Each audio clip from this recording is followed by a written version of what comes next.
Hi everyone, I'm Cheryl Mahoney and I blog at marveloustales.com. I did a video recently giving a tour of my Star Trek bookshelf because I am a Trekkie. I am also a fan of the other big powerhouse sci-fi franchise though. Doctor Who is one, but also another, and that of course would be Star Wars, because when you talk about Star Trek, Star Wars seems like it ends up coming up as well. I've had extensive discussions with people trying to explain how these are actually different things.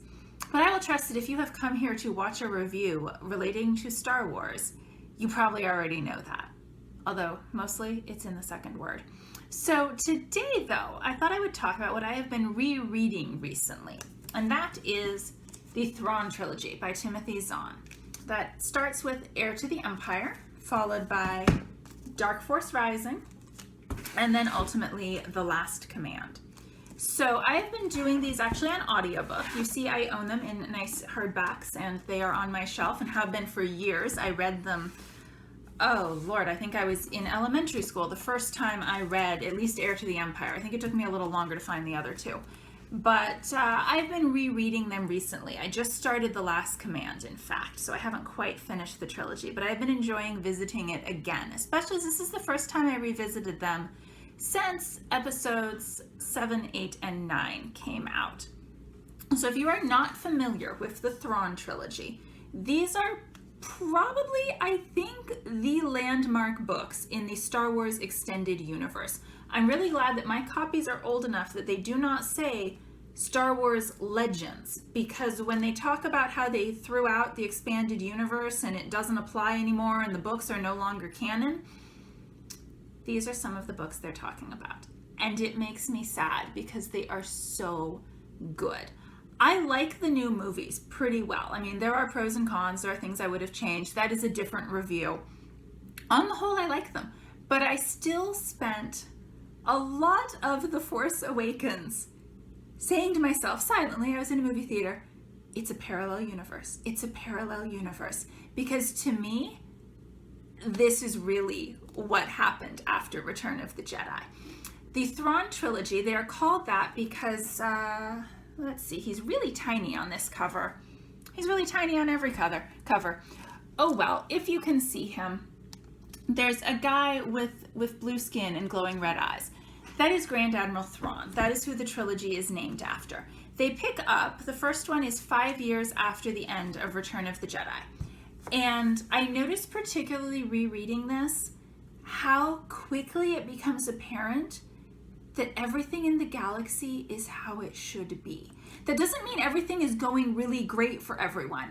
It just means that everybody's lives are going where I want them to go as I continue to read their stories. And that was really one of the problems I had with the more recent movies. I was like, what? I don't want Luke's life to turn out that way. And you never actually told me if Leia and Han got married or what happened. I mean, they had a son, but then that went bad, and I'm not happy about this. I love where the Thrawn Trilogy took their lives. And the thing about the expanded universe is that they're consistent, or at least they try to be. I don't know if there's exceptions, but they really were meant to be consistent with each other, even when different authors wrote them. But I think these three came very early on and kind of set the direction. So as I was saying, rereading this, I noticed within 2 chapters, everything's kind of set, and then we keep going. We first are introduced to Grand Admiral Thrawn, who is currently running what remains of the Empire. He would not put it that way because he believes he is going to continue to retake the galaxy with the Empire, and they are the righteous cause here, that they are the actual government, and this upstart rebel alliance is going to be put down. He's a brilliant tactician. Timothy Zahn, the author, does something quite interesting here. He sets up almost a Dr. Watson Sherlock Holmes dynamic, because we actually see Thrawn from the point of view of Captain Pellaeon, who has been in the Empire forces for decades and believes in the government of the Empire.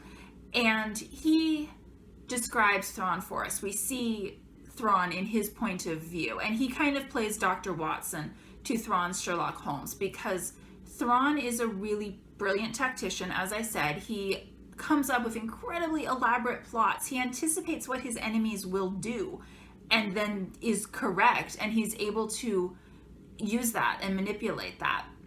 Grand Admiral is a very high rank, and they make a lot of that it's really the highest level within the Empire, and all the other Grand Admirals have already been killed or accounted for. So when Thrawn sort of reemerges from the hinterlands of the galaxy and takes over the remainder of the Empire and starts bringing the fight back to the Rebel Alliance that is now the New Republic, all of a sudden they're scrambling a little bit more. So we're introduced to him in chapter 1. We are also introduced to Mara Jade, who is the other major character that Timothy Zahn introduced. She has some mysterious background, connections to the Emperor, and she really hates Luke Skywalker. She also has a little bit of Force sensitivity. She's not a Jedi, but she has some Force awareness, and that's quite interesting. And she is awesome and really tough, but really broken in many ways as well. And she's an amazing new character that Timothy Zahn introduces, and then she continues in many later books beyond this trilogy as well. By the time we finish chapter 2, we have circled back around to the characters that we remember. Luke is having a vision right at the beginning of this of Obi-Wan's Force ghost, who tells him that he is the first of the new Jedi rather than the last of the Jedi. And although Luke doesn't really get into building a new Jedi Academy in this trilogy as he does in later books, you can see in this trilogy that he's on that path. He's trying to define what it means to be a Jedi now and how he interacts with the galaxy as a Jedi. And there's some interesting things there. He's also thinking about training Leia because she is Force sensitive as well, and Leia's children. Because that is the other part we learn very early, that Leia, besides being very involved in the New Republic government that they're setting up, is married to Han and is expecting twins. So it's perfect. By the time we're like 20 pages in, Luke is rebuilding the Jedis, Leia and Han are married and expecting children, and Leia is doing awesome things in the government. This is what I want to have happen to the characters. And then it's all what happens from that basic trajectory of their life. And what happens is a lot of convoluted, complicated crises going on in the galaxy because, of course, it's Star Wars. It's not Star Trek where we just go exploring. It's Star Wars where we have to be fighting all the time. It's in the second word, like I said. But that's great. It's actually a nice balance of intrigue, some politics in the New Republic, fights with the Empire, other upheavals going on. There's a great smuggler group that Mara is a part of, and you're not sure which side they're going to come down on. Are they going to help Luke? Are they not going to help Luke? And the rest, but they particularly interact with Luke, especially in the first book. And there's a lot of good excitement and tension in this as they're all blasting around the galaxy. There's a new race of aliens that Timothy Zahn introduces, the Nogri. They're these gray-skinned aliens that are incredibly good fighters, and they are trying to kidnap Leia for the Empire. But unexpected things happen with that, and there are new twists that come along more in book 2, really. I will say, book 1 did not have quite as much Leia as I wanted. Book 2 has more Leia, and that's awesome. We also have, let's see, you can see him better on book 3. Joru Sabaoth is a dark Jedi. He's actually a clone of a Jedi who died decades earlier. And he's crazy and pretty awesome as a kind of secondary villain. He's not brilliant the way Thrawn is, but he has a lot of Jedi power. Another interesting thing, these books were written not just before the recent movies, they were written before the prequel movies. So they basically exist in a Star Wars universe where the prequels do not exist. And that is the Star Wars universe I prefer, because I prefer to think that they just never made episodes 1, 2, and 3, and isn't that a shame? But oh well. So Sabaoth is not a Sith Lord. There are no Sith. We don't ever mention the Sith because the prequels hadn't happened yet. I actually feel good about that. I don't have anything particularly against the Sith. It's fine. But we just don't even go there because it hadn't been invented yet. He's a dark Jedi. He's tending towards the dark side, but there isn't this whole background that, came along later. And that's cool. And I like where it goes with him. I like where it goes with, you can see sort of Mara. It's not the most amazing covers, honestly, but that's okay. It's fine. These are great books. I highly recommend them. If you have not read any Star Wars books, or if you have and you've somehow read others, the quality varies because it's the nature of endless books. I don't know. I'm going to guess there's at least 50 books out there, and there could be a lot more than that. I honestly don't know. I don't follow the world of Star Wars novels sufficiently to say, but I'd be surprised if there's less than 50. And that means there's a lot of different authors writing them, and that means they're not all going to be good. But this is a particularly good trilogy, and it is a great one to start with because it picks up 5 years after Return of the Jedi, and I think it set the direction for a lot of the expanded universe. So I've been enjoying reading them. Actually, you can see Sabaoth on here too. I just glanced down and noticed that. He's got electrical power, which you know is not a good sign in the Star Wars world. So I highly recommend checking them out if you enjoy Star Wars. If you want to know what happened a few years after Return of the Jedi instead of 30 years later, and especially if you're like, I'm not sure that's where I wanted it to go. Well, here is an alternate version that I prefer to think of as the actual Star Wars universe. And the movies, I know they're canon, but in my head, they're a nice parallel universe. And it's the Thrawn Trilogy, actually, that tells us what happened. So I recommend them. Check them out. It is Heir to the Empire, Dark Force Rising, and The Last Command, but do read them in order. It makes a difference, and they very much continue one from the other. Thanks for watching. If you have a favorite Star Wars book, tell me. I'd be happy to hear it. And hey, maybe I'll check it out. I'm always looking for another good Star Wars book as well.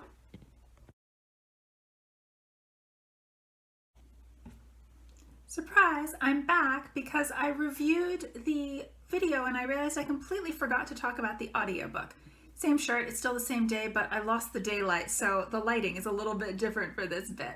But I really wanted to finish the video today, and I really wanted to talk about the audiobook because I did mention that I was rereading these by audio this time around, which I had not done before. And it's a really excellent audiobook set. How do you say that when there's three? Yeah, all three are really good. They're part of a audiobook collection. So I've been listening to them read by Mark Thompson. I don't know if there's multiple versions, but I would recommend looking for this version because it's really well done. It's also probably the highest production value audiobooks I've ever read. There's a lot of good sound effects. Like if they're in a jungle, you can hear the jungle. There's birds and crickets and more exotic things because it's a Star Wars galaxy. But there's actually background noise. When they're on a ship, there's sort of some background little whirring of machinery, and you can tell that's where they are. It's also good sound mixing because all of that probably sounds like it would be distracting, but it really wasn't. There were a few times where I was like driving and all of a sudden there's beeping and I'm like, wait, what's going on with my car? Oh, that's not my car. That's Grand Admiral Thrawn's comm unit telling him that he, is getting a call. But for the most part, that was just my circumstances. And for the most part, it's very good background sound effects. It's also very good reading by Mark Thompson because he does a nice job with the character voices. It's not full cast audio where each character has a different voice actor. It's all one person, but it kind of sounds full cast sometimes because he really differentiates the voices. He does a particularly good Han voice, which I think is important because Harrison Ford has a very distinctive voice, and if he didn't sound right, it would be really apparent. And he sounds really good, so that really makes it feel more like Star Wars when the voices sound good. He does pretty good on Luke and Leia. They're less distinctive. Good Lando voice was interesting. He's a little more distinctive, and I never noticed before, and I'm assuming I should really rewatch the movies and see. Everyone else calls Han Han. Lando calls him Han, and I think that's a Lando thing that they picked up and moved in, and that level of detail is really impressive. Thompson also gives a good individual voice to new characters. Mara has her own voice. Thrawn has a very distinctive voice.